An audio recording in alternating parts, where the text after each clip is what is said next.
Hello guys, अस्सलाम वालेकुम, नमस्ते, सत श्री अकाल guys, welcome back again to our channel spontaneous reactions guys. मेरा नाम है सराज और मैं हूं माद लतीफ। सो गाइस, ये है part second of major Gaurav Arya talking about Asaduddin Owaisi, Arnab Goswami, Afghanistan issue and Pakistan with मतलब पठान हाँ मतलब विद एवरी आरिफ जिसके अजाकिया। आरिफ अजाकिया जो है, आपको पहले भी बताया कि मेयर रह चुके हैं, कराची के कराची के ह्यूमन एक्टिविस्ट रह चुके हैं और काफ़ी इन्होंने कारनामे भी सारे अंजाम दिए पाकिस्तान में होते हुए। बट कुछ ऐसे भी कारनामे अंजाम दिए जिसकी वजह से पाकिस्तानी हुकूमत ने इनको एक्सिल कर दिया, बाहर निकाल दिया।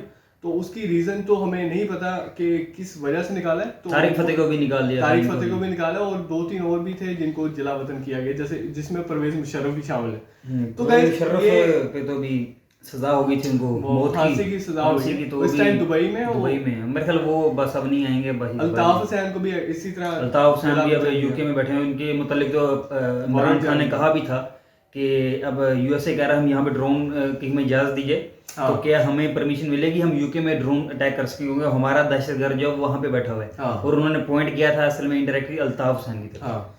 सो गाइस, इस पिछले पार्ट 1 में आपको थोड़ा सा हाईलाइट देते थे। उसमें अर्नब गोस्वामी साहब के बारे में काफ़ी डिस्कशन हुई कि कैसे उनको जेल में डाला गया, उन्होंने अपने हक के लिए आवाज़ कैसे वो डेयरिंग एक एंकर पर्सन है, daring kind of anchor person है। काफी प्रेज किया मेजर साहब ने उनको, क्योंकि ये क्लास फेलोज भी रह गए और बचपन से उनको जानते हैं। तो आरिफ जाकिया ने भी उनके साथ मतलब काफ़ी बातें की पाकिस्तान के बारे में, आपके असदुद्दीन अवैसी के बारे में, कि कैसे उन्होंने जो एक जमात बनाई है, मुस्लिम्स को यूनाइट कर रहे हैं ताकि वही 1947 वाला दोबारा सीन हो जाएगा, एक अलग मतलब रीयूनाइट किया जाए मुसलमानों को। तो काफी बातें हुई। तो आज के पार्ट में क्या होगा ये तो वीडियो को देखकर पता चलेगा। अभी बहरहाल डिस्कशन स्टार्ट हो गई थी अबाउट पाकिस्तान। तो मेरे ख्याल से शायद पाकिस्तान से के बारे रिलेटेड में बातें होंगी।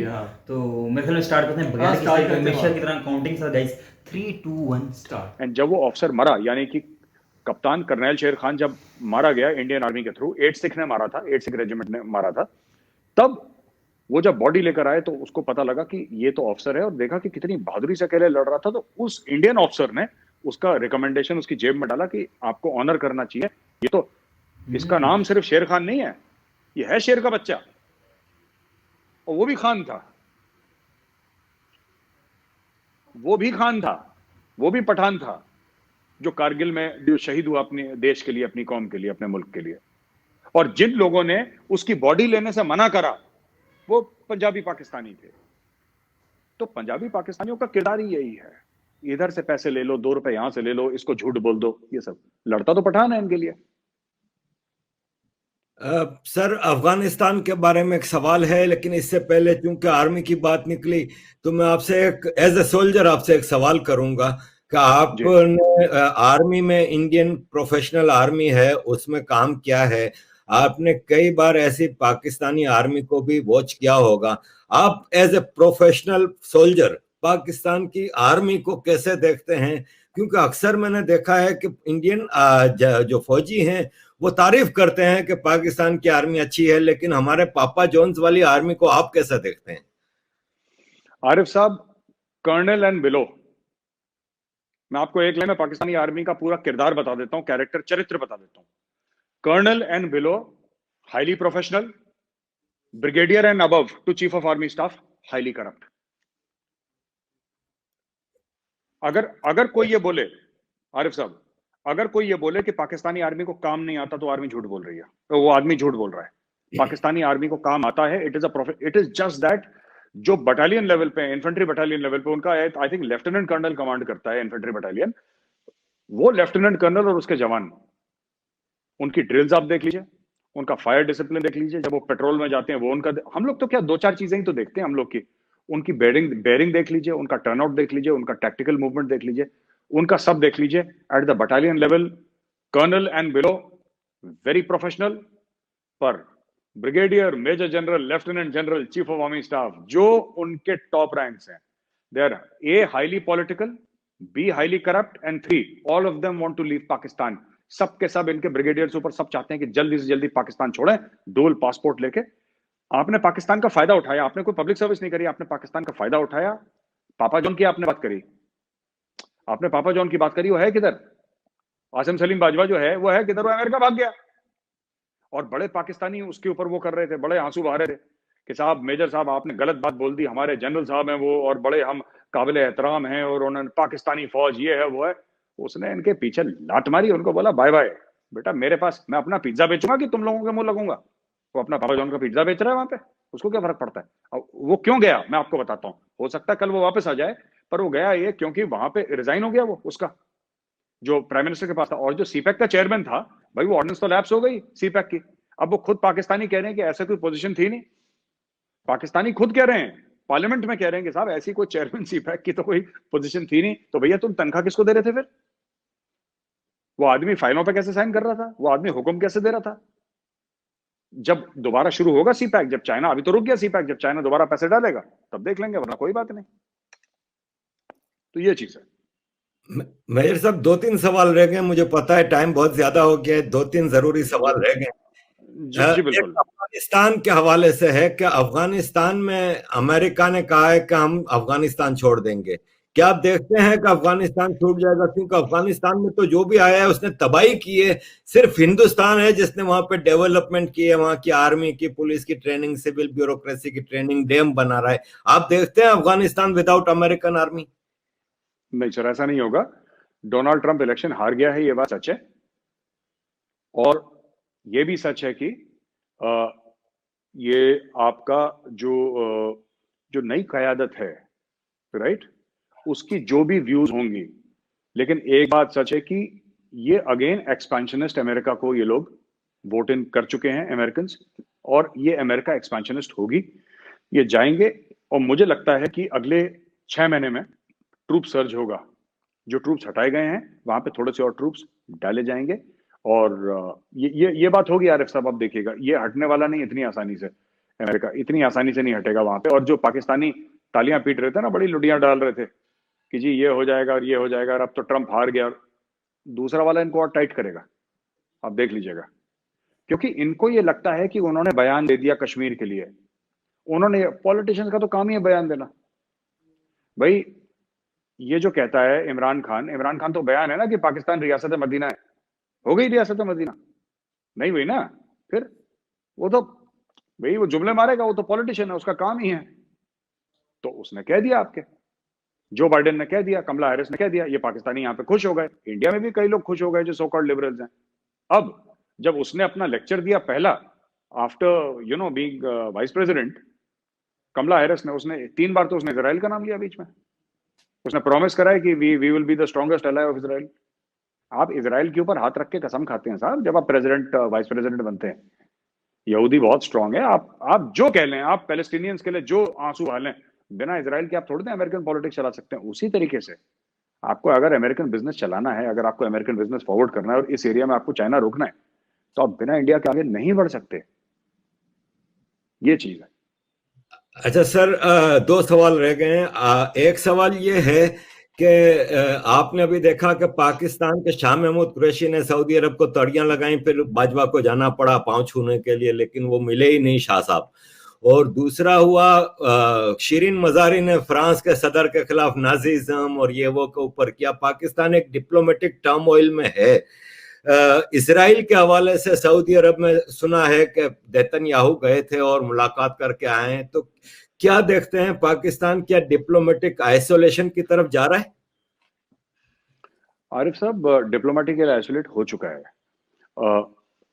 पाकिस्तान जा नहीं रहा, वो पहुंच चुका है वहां पे आइसोलेशन की कगार पे, कगार पे भी नहीं खड़ा, आइसोलेशन में है वो। अब सिर्फ 2-3 मुल्क हैं जो यानी कि आपके चाइना ले लीजिए, क्योंकि चाइना को फायदा है पाकिस्तान से, वो भी अब चाइना देख रहे हैं धीरे धीरे, 2-3 बार ये देखा चाइना ने भी हाथ पीछे खींचा है।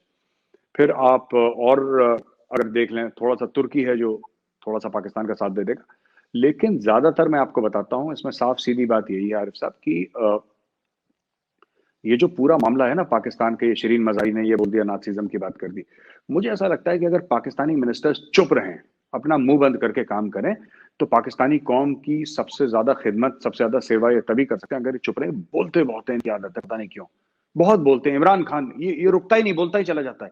शाह महमूद कुरैशी, इसकी जबान ही नहीं रुकती। शिरीन मजारी तो पुरानी डिफॉल्टर है, क्यों बोलते हो इतना, चुप रहो। Say something when you have something to say, if you don't have anything to say nothing, चुप रहो। ये सिंपल सी एक अपनी पॉलिसी होनी चाहिए किसी भी मुल्क की। ये आपने एक बात बताइए, आपने बोल दिया फ्रांस को कि नाजीज्म वगैरह, उसे क्या हासिल हो गया आपको? फ्रांस नाजी हो गया? नहीं हुआ ना। अब क्या होगा? अब क्या हुआ, अब क्या होगा नेक्स्ट, कि जैसे सऊदी अरेबिया ने आम पाकिस्तानियों को तंग करना शुरू कर दिया है, अब वहां पे जो पाकिस्तानी आएंगे उनको तंग करना शुरू कर देगा, आपके रेमिटेंसेस पे फर्क पड़ेगा। वहां पे तो खैर फिर भी डेमोक्रेसी है, इतने खुलेआम तंग नहीं कर सकते, चुपचाप ही करेंगे तंग। जितने भी अरब शेखडम्स हैं उन्होंने तो बोल दिया निकालो, अब वो टाइट कर रहे हैं। तो मुझे लगता है ये फेलियर ऑफ फॉरेन पॉलिसी भी नहीं है पाकिस्तान की, ये किसी किस्म का ये पता नहीं क्या ड्रग एडिक्ट्स हैं ये लोग के, अजीब सा बिहेवियर है, मुझे समझ में नहीं आता है बिहेवियर कि कोई अपनी कौम के खिलाफ इतना कैसे हो सकता है। जब शिरीन मजारी ने अपना मुंह खोला था या ट्वीट करा था कि शिरीन मजारी साहिबा ने ये रियलाइज नहीं करा था कि पाकिस्तान को कितना नुकसान पहुंचा रहे हैं लोग। अगर आपको ऐसा लगता है कि फ्रांस में कुछ ऐसे कार्टून बने हैं, प्रॉफिट साहब की गुस्ताखी हुई है, तो आप उनके साथ डिप्लोमेटिकली एंगेज करें।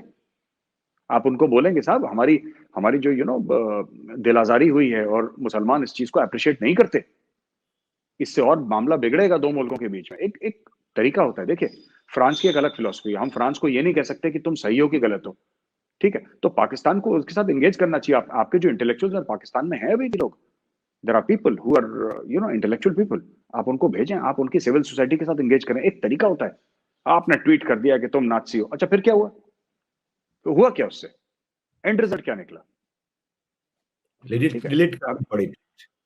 हाँ, वो देखिए अब उसकी इज्जत पहले भी नहीं थी, तो डिलीट करके वो फर्क तो पड़ा नहीं। लेकिन मैं ये कहना चाहता हूं कि अगर किसी ने जैसे प्रॉफिट साहब के खिलाफ भी कुछ बोला है, तो आप जरूर उनको एक डिप्लोमेटिक तरीके से काउंटर करिए, आप उनके साथ बातचीत करिए, आप बोलिए साहब ये गलत चीज है।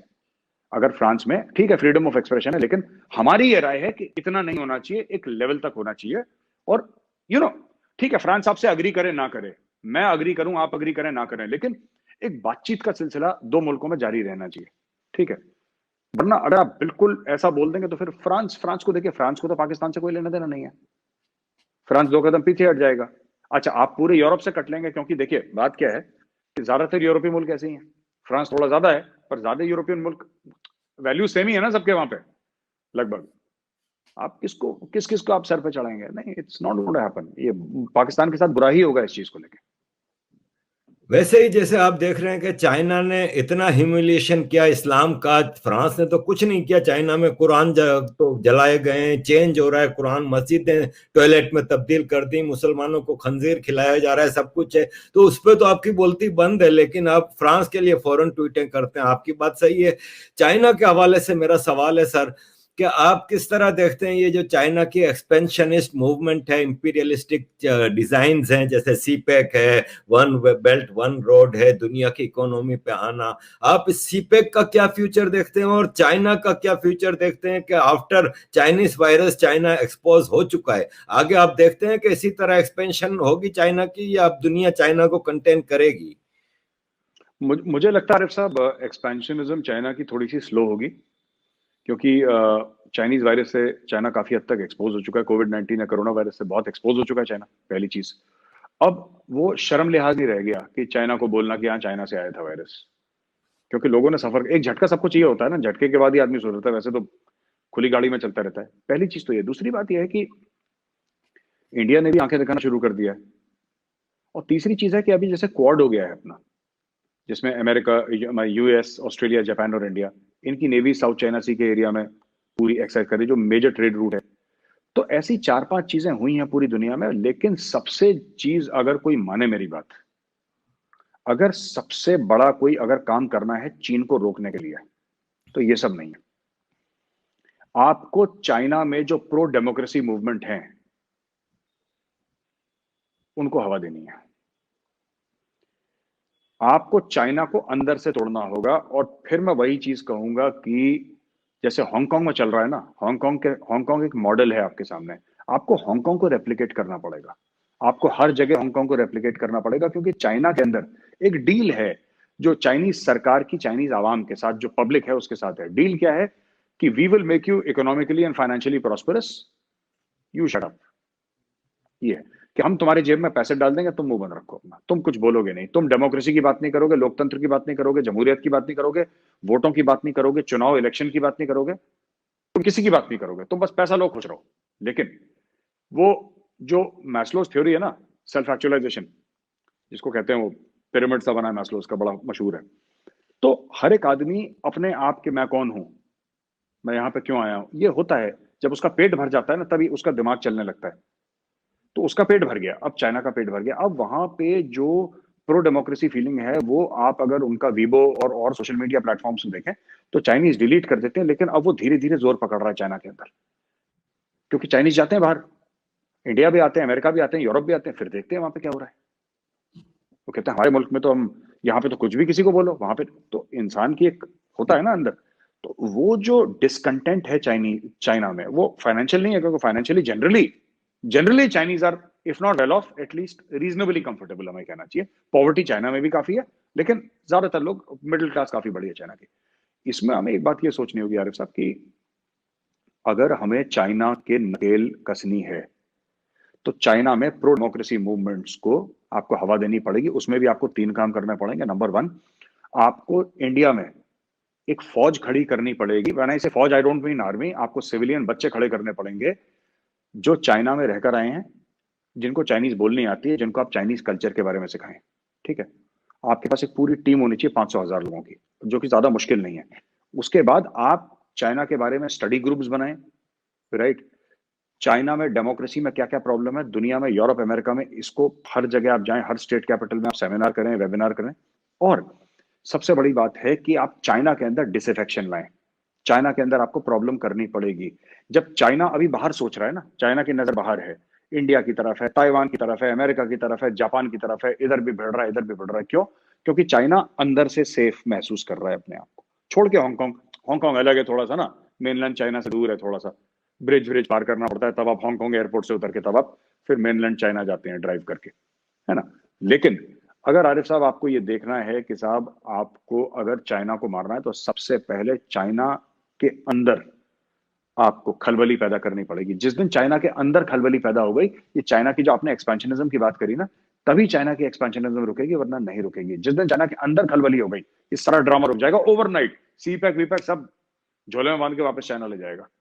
क्योंकि जब घर पे आग लगी रहती है ना, फिर बाहर किसी से लड़ता नहीं आदमी, पहले घर की आग बुझाने के फिराक में लगता है। तो घर पे आग लगाओ ना लगाओ, चाइना को हरकत में ले आओ घर के अंदर थोड़ा सा।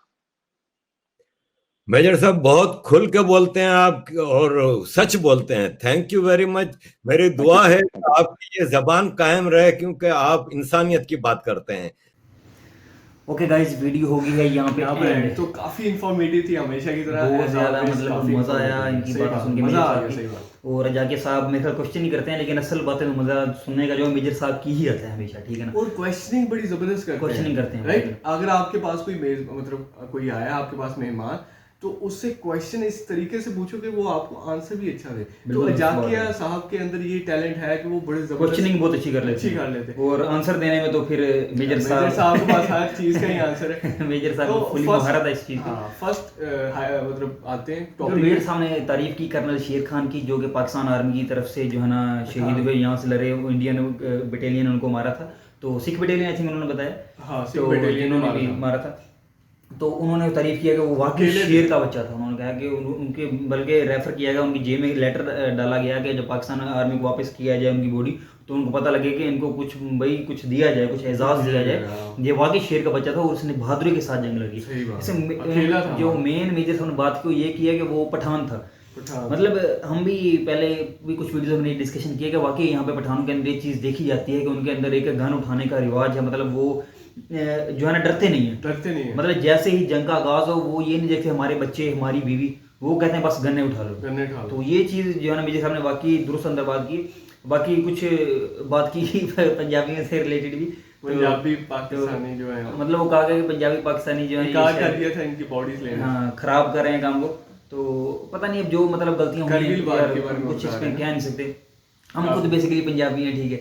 तो लेकिन बट ये होता है ना, एक्सट्रीम ग्रुप होते हैं, होते हैं हर जगह, पंजाबी में, सिख में, बलोच में, हिंदू में, पठानों में, हर चीज में, हर में एक्सट्रीम, मतलब नेगेटिव कैरेक्टर्स भी होते हैं, पॉजिटिव कैरेक्टर्स भी होते हैं। हम एग्री करते हैं मेजर साहब ने जो बात की है कि बिल्कुल, मतलब उस वक्त हुआ होगा, बिल्कुल दुरुस्त हुआ होगा, क्योंकि इन्होंने, मुझे पता है कारगिल वार जब खत्म हुई थी ना, इन्होंने बाकायदा जैसे इस्लाम में पढ़ी नहीं जाती नमाज़ जनाजा, वैसे ही उन्होंने नमाज़ी जनाजा पढ़वाई थी, काफी मतलब थे हाँ, लाशें। हमने वो देखी थी, कई बहुत ज्यादा मतलब बॉडीज जो है उन्होंने लेने से इनकार कर दिया था, पाकिस्तान ने कहा और काफी तो ऐसी वहीं भी- पे ही उनको फिर दफनाया गया था। काफी इमाद ऐसी भी थी जिनको हॉस्पिटल में ट्रीटमेंट भी दी गई।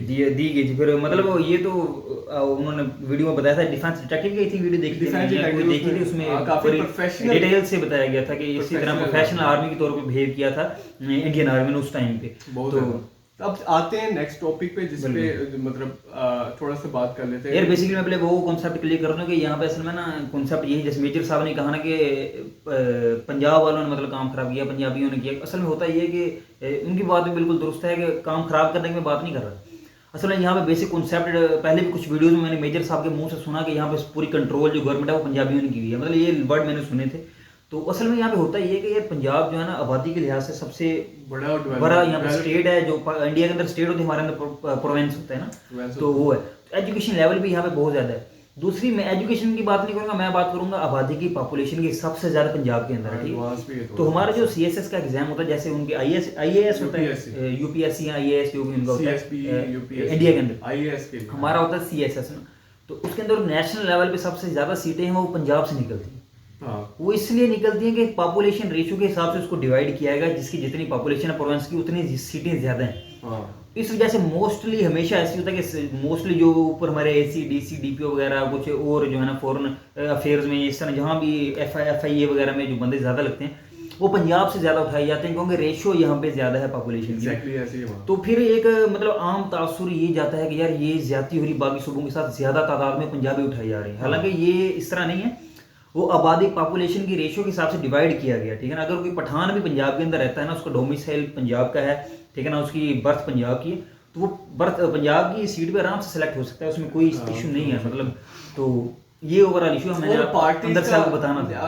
आपको ये भी बता देते हैं न्यूट्रल होते हुए कि पार्टीज का ज्यादातर फोकस भी पंजाब में रहता है। ये बात काफी हद तक सही है कि थोड़ा सी ज्यादती वाला जो है ना, थोड़ा सा आ रहा है, वो थोड़ा सा है सही, मतलब ज्यादा डेवलपमेंट वगैरह। जैसे नवाज शरीफ का दौर था, उन्होंने सारी डेवलपमेंट लाहौर में कर दी, मेट्रो की हुई, मेट्रो ट्रेन क्या, मेट्रो बसेस क्या, लाहौर में, इस्लामाबाद, मुल्तान। पार्टी ने मुल्तान में कर दी, और कराची के कुछ शहर थे। नहीं, पीपल्स पार्टी ने नहीं, इसने शहबाज शरीफ नहीं की थी मुल्तान के अंदर, मतलब इनकी गवर्नमेंट पंजाब के अंदर नून लीग की ही रही नवाज शरीफ। तो मतलब मेजर प्रोजेक्ट्स इधर ही चलाए गए, उधर जो है ना नहीं चलाए गए। भाई इमरान खान आया तो उसने KPK के अंदर गवर्नमेंट बनाई, और फेडरल में भी, तो इन्होंने वहाँ भी बहुत तरक्की करना शुरू कर दिया। अभी मतलब मेट्रो बसेज ये वो हर चीज़ चलाना, मतलब इंफ्रास्ट्रक्चर के हिसाब से मैं बता रहा हूँ।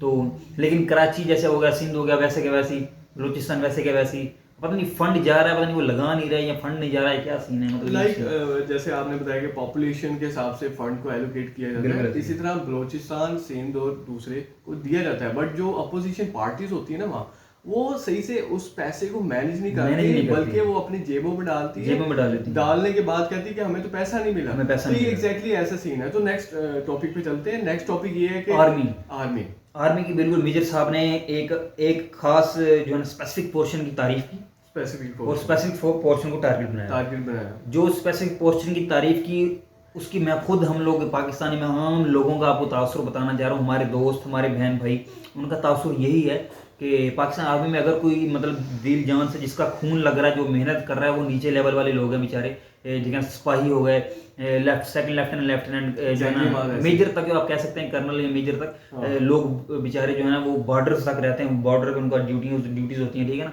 वहाँ पे उन्होंने कंट्रोल करना होता है हर चीज़ को। इससे ऊपर की जो रैंक है, कर्नल हो गए, इससे ऊपर ब्रिगेडियर, फिर जो है ना सारे ऊपर हो गए जनरल वगैरह, लेफ्टिनेंट जनरल हो गए, ये सारे, इनका काम सिर्फ कैंट्स में बैठना, अय्याशी करना, मतलब और जो है कुछ प्लानिंग्स करना, ठीक है ना, मतलब प्लानिंग करना या किसी की ड्यूटीज लगाना अंडर जो उनके जितनी बटालियन है ना, उनकी ड्यूटीज लगा देना, आपकी ड्यूटी उस बॉर्डर पे, आप इस जगह बस, मतलब उन्होंने खुद कोई इस तरह का काम फिजिकल नहीं करना। तो उनकी जो है ना फैसिलिटीज भी उनको बहुत ही ज्यादा दी जाती हैं उस वक्त, ठीक है ना, आप कह सकते हैं बेनिफिट्स, और रिटायरमेंट पे बहुत ज्यादा जो है ना जमीन भी दी जाती है, जमीन इनके एकड़ के एकड़, लेकिन ये दी जाती है। फिर बात करूंगा ऊपर वालों को, बिल्कुल मेजर साहब ने बिल्कुल ठीक कहा कि मतलब कि दो कैटेगरीज बनी हुई आर्मी के अंदर, जो असल मेजर साहब ने तारीफ किया कि मैं वाकई तारीफ करता हूँ, बहुत प्रोफेशनल है, वो नीचे रैंक वाली जो आर्मी है ना, मतलब डिसिप्लिन है, और बहुत मतलब जो है ना आला किस्म की मतलब आर्मी है, उसमें मेजर साहब ने तारीफ की। लेकिन एक बात मैं खुद मानता हूँ, जो मेजर साहब ने कहा, हर्फ ब हर्फ वर्ड बाय वर्ड सेम पाकिस्तानियों के अल्फाज भी यही होते हैं। Exactly, आज के agree दौर करते में हैं हम, जब से agree सोशल करते हैं। मीडिया आया, जब से अवेयरनेस आई है, एक आम पाकिस्तान की आवाज भी यही है। जी एग्जैक्टली, हम एग्री करते हैं। तो इसके बाद पॉलिटिशियंस के बारे में, फॉरेन पॉलिसी के बारे में बताया कि पाकिस्तान की जो फॉरेन पॉलिसी है वो काफ़ी ख़राब है, और पाकिस्तान जो पॉलिटिशियंस है वो अपने मुल्क को छोड़ के दूसरे मुल्कों में ज़्यादा दिलचस्पी लेते हैं। मतलब फजूल बातें करना, फजूल बातें करना। बाकी दुरुस्त का आप शेख रशीद हो गया, जो भी हो गया, हाँ। कोई लॉजिक की बात करो यार। कोई लॉजिकल, मतलब आपके पास कोई बात हो, वैलिड बात हो, तो फिर जाकर आप करो। अगर आपके पास वैलिड बात नहीं है तो ना करो। कोई डेवलपमेंट के से रिलेटेड हसन बात हो, कोई फॉरेन अफेयर से रिलेटेड बात हो, कोई इंटरनल अफेयर से रिलेटेड बात हो, इस तरह की बात नहीं करनी। उन्होंने फजूल ओपोजिशन के खिलाफ बातें करनी है, उन्होंने इनके खिलाफ बातें करनी है, तो ये समझ से बाहर। दूसरी बात इन्होंने कहा कि तुर्की और चाइना के साथ आपकी काफी अच्छे रिलेशन है, तो आप उनसे सीखो कि उन्होंने कैसे अपने जो पॉवर्टी लाइन को क्रॉस करके मिडिल क्लास तबका, उनका काफी हद तक मेजोरिटी मिडिल क्लास है इस टाइम, तो उससे उन्होंने कहा कि काफी कुछ सीख। और मेरे सामने चाइना को जो है ना डिवाइड करने की स्ट्रेटेजी भी अंदर से बताई है कि कैसे कि इसको डिवाइड नहीं किया जा सकता ऊपर से। हाँ। इसके अंदर घुसना होगा, अपने बंदे घुसाने होंगे, इंडिया वाले जिनको चाइनीज आती है उनको सिखाना होगा, वो जाके मतलब इस तरह की बातें करें कुछ, मतलब वो बेसिक उनका कॉन्सेप्ट ये था कि ये ऐसी, मतलब चाइना अब इस तरह की इकोनॉमी बन चुका है, इस तरह की पावर बन चुका है कि इसको ऊपर से कंट्रोल करना बहुत मुश्किल है। कि आप फेस टू फेस कहेंगे भी हम आप पे हमला कर देंगे, ये कर देंगे, और हम आपके साथ ट्रेड में जो है ना बहुत आगे चले जाएंगे, इस तरह काम ऊपर से नहीं हो सकता, अंदर से किया जा सकता है। अंदर से कैसे किया जा सकता है? उन्होंने बताया कि स्टूडेंट्स काफी पढ़ते हैं, उन्हें चाइनीज आती है, वो जानते हैं कि उनके क्या, मतलब कैसा चाइना चाह रहा है, उनके क्या फॉल्ट क्या है, अगर तो उस चीज को समझते, मतलब ये स्टूडेंट जाके थोड़ा सा खलल पैदा कर सकते हैं बिटवीन चाइनीज। तो वीडियो एंड करते हैं, मेरे वीडियो साथ गाइस एंड करते हैं। काफी डिस्कशन होगी, काफी इंफॉर्मेशन, मजे की डिस्कशन हुई है, मजा आया मुझे भाई, वीडियो सुन के भी अपने पॉइंट ऑफ व्यू भी हमने दिया। तो अगर आपने हमारे पॉइंट ऑफ व्यू से एग्री किया तो हमारी वीडियो को लाइक करना और सब्सक्राइब जरूर करिएगा। और अगर पसंद नहीं है तो कुछ और वीडियोस देख लें, वो वीक के अंदर 8000 करवा देंगे, ठीक है ना। बस हमारे 7000 सब्सक्राइबर हो गए, हमें 7100, ठीक है, हमें 8000 चाहिए जल्द दिन वीक। तो बस जो भी देख रहा है सब्सक्राइब जरूर कर दें चैनल को, घंटे को भी दबा कर, नोटिफिकेशन आइकन को दबा कर लाल पे कर दें, ठीक है। अपना ख्याल, टेक केयर, अल्लाह।